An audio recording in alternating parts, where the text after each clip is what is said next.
Why are you praising my sister like that?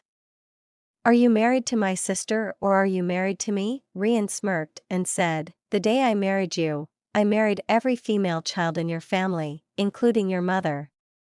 So, I have every right to talk to them or praise them in any way I want. Emily and Rian were a married couple. They seemed to have a perfect life. Rian was a good husband to Emily, or so it appeared.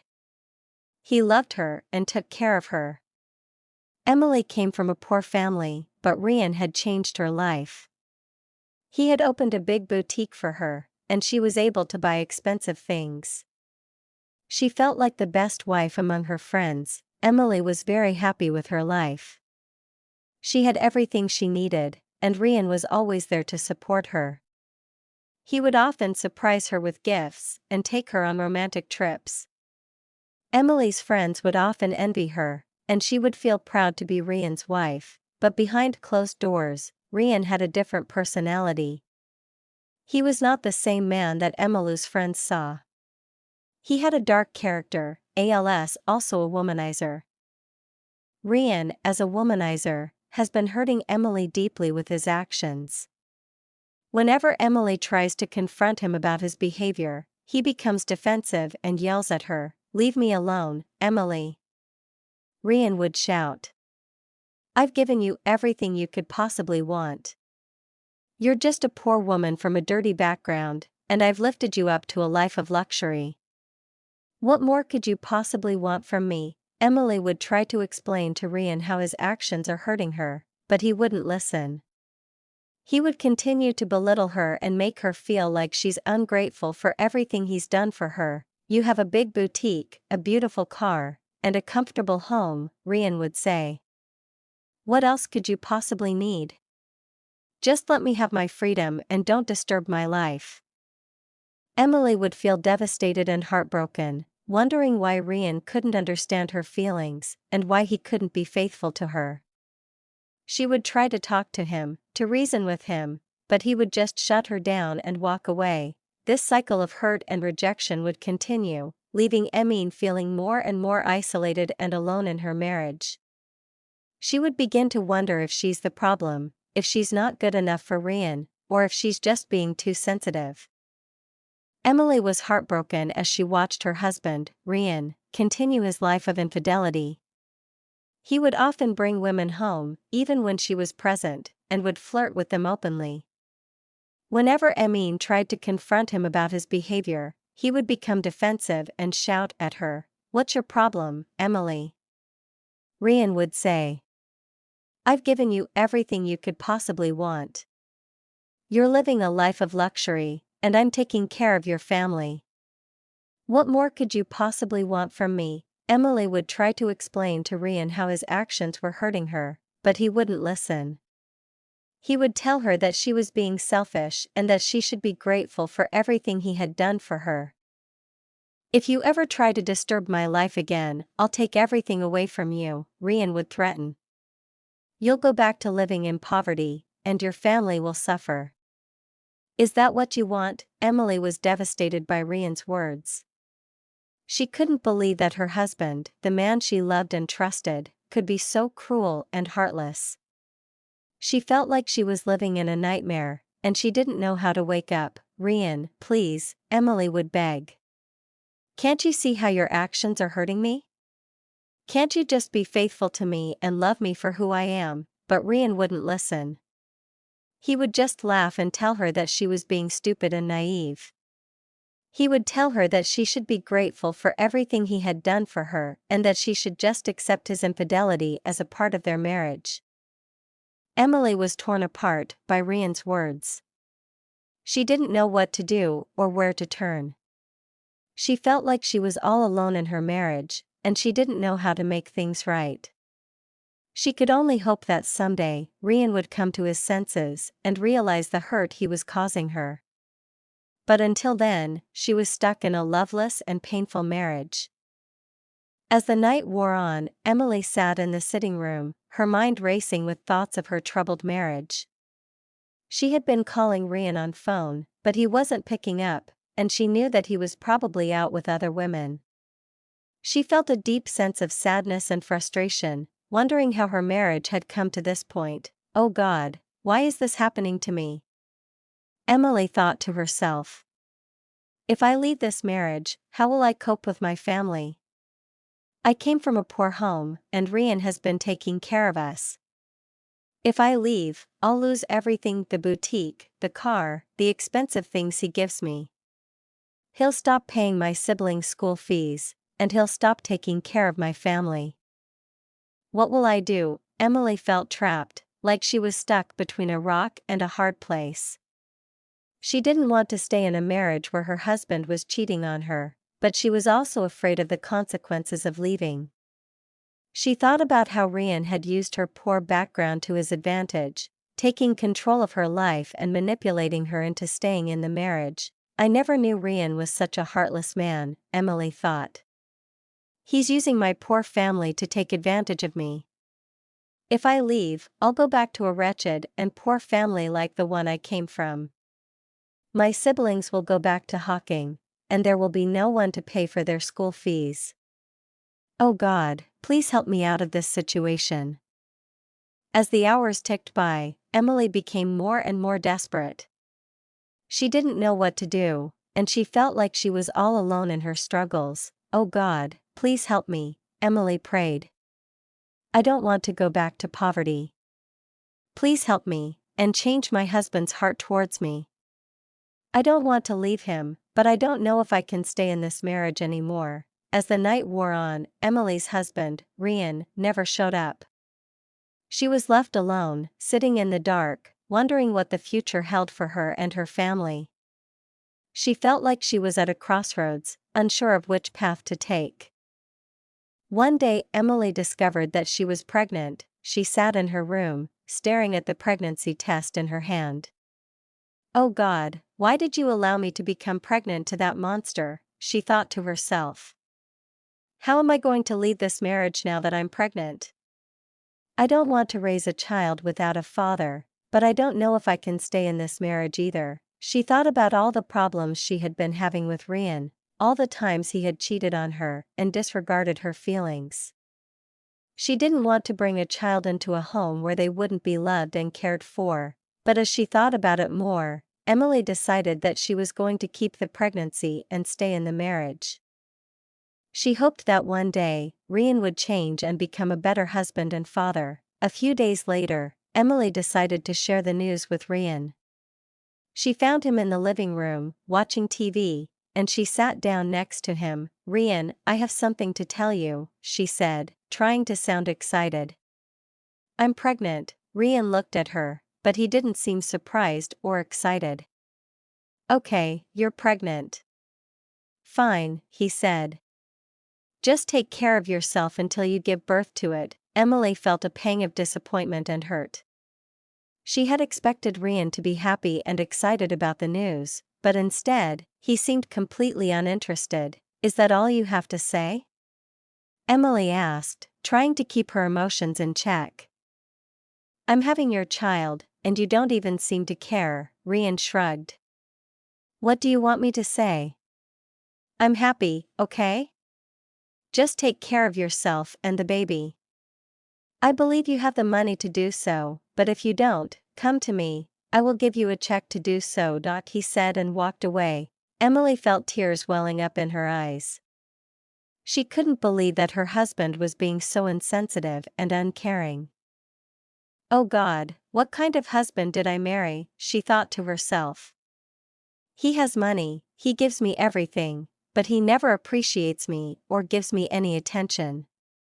I'm just a convenience to him, a way to satisfy his needs. Emily got up and walked away, feeling sad and alone. She didn't know how she was going to make it through this pregnancy and raise a child with a husband who didn't seem to care.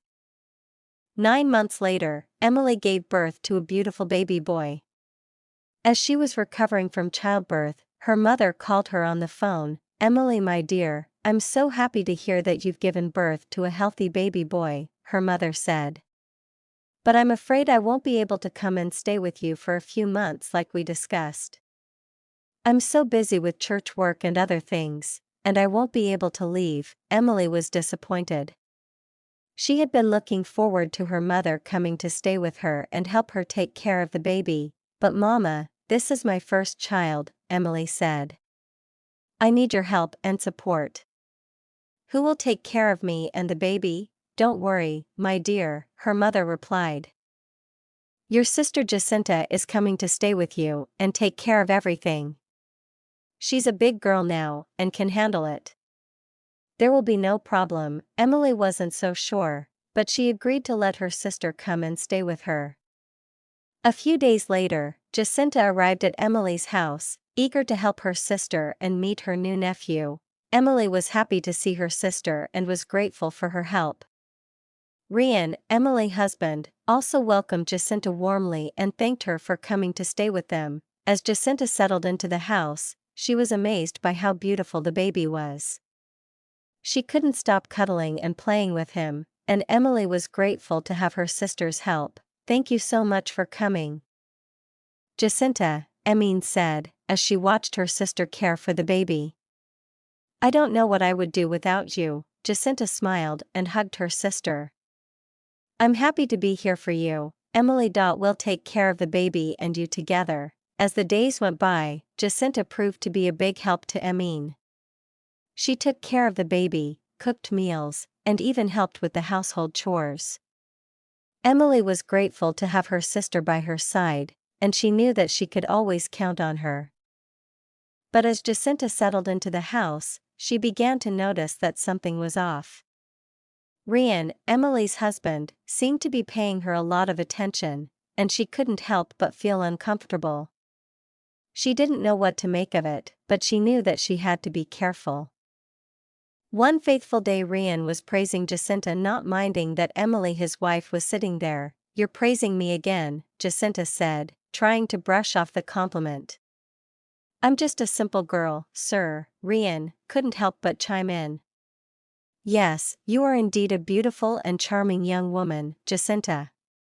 You have a certain spark that is hard to find in others." Jacinta felt uncomfortable with the attention, especially since Rian's wife, Emily, her sister, was standing right there. "Thank you, sir," she said, trying to excuse herself. "I think I'll go prepare something in the kitchen." As soon as Jacinta left, Emily turned to Rian and confronted him. "Why are you praising my sister like that? Are you married to my sister, or are you married to me?" Rian smirked and said, "The day I married you, I married every female child in your family, including your mother. So, I have every right to talk to them or praise them in any way I want." Emily was taken aback by Rian's response. "What do you mean by that?" she asked, trying to understand what was going on in his mind. Rian just laughed and said, "You'll find out soon enough. But for now, let's just say that I have a certain appreciation for the women in your family." Emily felt a chill run down her spine as she realized what Rian was implying. She quickly prayed to God, asking for protection and guidance. "Oh God, please hold my husband and do not allow him to make any advances on my sister. I don't want him to disgrace me or our family in any way." The next day, Jacinta called her sister Emily and expressed her concerns about Rian's behavior. "Emily, I need to talk to you about your husband," Jacinta said. "He's been praising me and making advances on me, and it's making me very uncomfortable. If he tries anything like that again, I'm going to leave the house and I won't come back." Emily was taken aback by her sister's words. "What kind of husband does he think he is, praising another woman in front of his own wife?" Jacinta asked. "It's like he doesn't even care about your feelings or how you might feel about it." Emily apologized and promised to talk to Rian about his behavior. "Don't worry, Jacinta, I'll take care of it," Emily said. "I'll make sure he knows that his behavior is not acceptable and that it won't happen again." Jacinta left Emily alone in the sitting room, feeling frustrated and upset. "Ah, my sister, God, do you know the type of man I married?" Emily thought to herself. "He's such a womanizer. He can't even control himself whenever he's around another woman. This is just God that will help me in this marriage. Jacinta couldn't help but think that she was only staying in the marriage because of her family's financial situation. I'm only in this marriage because I don't want them to go back into poverty, she thought. But it's getting harder and harder to stay, especially with Rian's behavior getting worse and worse. Emily thought about telling Rian about what her sister Jacinta had complained to her earlier that day, but she came to realize that talking to Rian was only making the situation worse. She decided it was better to confide in her sister instead. One evening, she called Jacinta into the sitting room and asked her to sit down. "Jacinta, I need to talk to you about something," Emily said, her voice filled with concern. "I've been thinking a lot about what you told me earlier, and I have to be honest with you, I've been going through some tough times in my marriage." Jacinta looked at her sister with surprise and curiosity. "What do you mean, Emily? What's going on?" Emily took a deep breath and began to explain. "It's just that Rian can be very difficult to deal with sometimes. He says things that hurt me, and he doesn't seem to care about my feelings.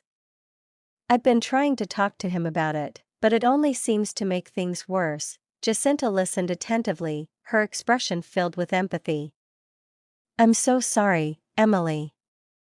I had no idea things were that bad. But I'm here for you, and I'll support you no matter what." Jacinta's eyes widened with concern as she asked her sister to reveal more about what she was going through. "Emily, please tell me exactly what's happening. What is Rian doing to you?" Emily took a deep breath and began to open up to her sister. "Jacinta, Rian has been so abusive to me. He's a womanizer, always chasing after other women and even bringing them into our home. It's like he has no respect for me or our marriage." Jacinta's expression turned from concern to shock. "Oh my goodness, Emily. I had no idea it was this bad. But I have to say, Rian has always been kind to our family and provided for us. He's given you so much, a beautiful boutique, an expensive car. How can he be so bad to you?" Emily's voice cracked as she spoke. "I know, Jacinta. He does provide for me and gives me everything I could possibly want. But when it comes to how he treats me, he's a different person. He's so cruel and heartless, always chasing after other women and disrespecting me in the process." Jacinta's eyes filled with tears as she listened to her sister's words. "Oh, Emily, I'm so sorry. No woman deserves to be treated like that. And to think that he's been so kind to our family, it's just, wow." Emily's voice dropped to a whisper.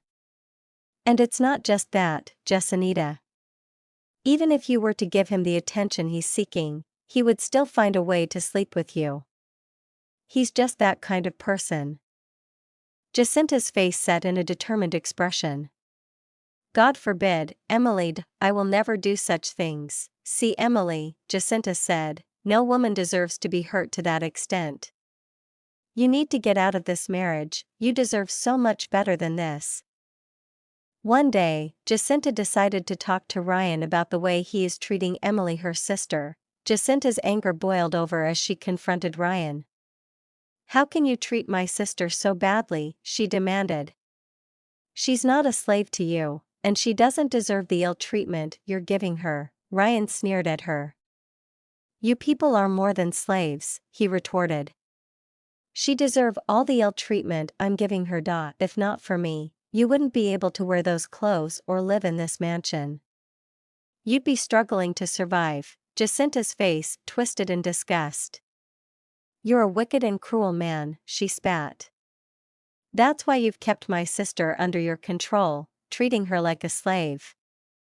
You provide for her. But you hurt her emotionally, without caring how she feels." Rian shrugged. "If you're not comfortable with the way I treat your sister, then maybe you should take her away from me. Return everything I've given you, and leave my life. There are plenty of other women who would jump at the opportunity to take her place." The argument escalated, with both Jacinta and Ryan raising their voices and exchanging heated words. The scene ended with Jacinta pushing Ryan, who fell to the ground and hit his head on the tiles. As the argument between Jacinta and Ryan escalated, Emily couldn't help but be drawn to the commotion. She had been trying to stay out of it, but the raised voices and shouting had become too much to ignore.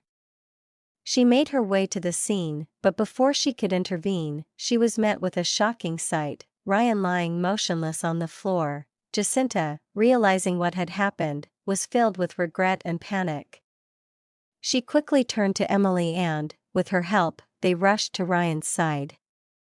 Together, they carefully lifted him and made their way to the hospital, hoping against hope that he would be okay. The drive to the hospital was a blur, with Emily and Jacinta both in a state of shock and distress. They couldn't believe what had happened, and the thought of losing Ryan was unbearable. When they finally arrived at the hospital, the doctor quickly attended to Ryan. But after what felt like an eternity, the doctor emerged with a somber expression. "I'm so sorry," he said, his voice gentle but firm. "Mr. Ryan is no more. He suffered a fatal head injury, and despite our best efforts, we were unable to save him." Emily and Jacinta were devastated. They had never expected things to end like this, and the news was too much to bear. They both broke down in tears, crying bitterly as they struggled to come to terms with the loss of Ryan. Emily, in particular, was overcome with grief. She had loved Ryan, despite his flaws, and the thought of living without him was too much to bear. She wept uncontrollably, her body shaking with sobs as she mourned the loss of her husband. Jacinta, too, was filled with regret and sorrow. She had never meant for things to end like this, and the weight of her actions was crushing her. She cried alongside Emily, the two sisters united in their grief as they struggled to come to terms with the tragic events that had unfolded. As the news of Ryan's passing spread, Emily was quick to share the story of how he had met his untimely demise. With a somber expression, she told everyone that Ryan had suffered a tragic home accident, and that she was still trying to come to terms with the loss. People were shocked and saddened by the news, but they all believed Emily's story without question. She was, after all, a kind and gentle soul, and no one could ever imagine her being capable of harming a fly, let alone her own husband. As the days passed, the community came together to mourn the loss of Ryan. Funeral arrangements were made, and soon, the day of the burial arrived. The ceremony was attended by many, all of whom came to pay their respects to the deceased. As the mourners began to disperse, Emily made her way to Ryan's grave. She knelt down before it, her eyes filled with tears as she spoke to him in a whispered tone. "Oh, my dear husband," she said, her voice trembling with emotion. "I am so sorry. I never knew it would end like this. I never meant for you to leave me, not like this. It was my sister's mistake, but I took the blame for myself." She paused, taking a deep breath as she struggled to contain her emotions. "I shouldn't have shared our family issues with her. I know I wasn't the best wife to you," she continued. "I know you didn't always understand me, and you didn't always appreciate me. But I loved you, Ryan. I loved you in my own way.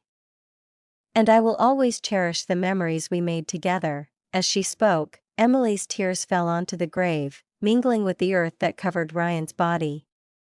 She stayed there for a long time, lost in her thoughts and memories of the man she had loved and lost. But as she finally stood up to leave, a faint smile played on her lips. It was a smile of relief, of freedom, and of a new beginning. For Emily knew that she was finally free from the toxic relationship that had been suffocating her for so long. She was free to start a new life.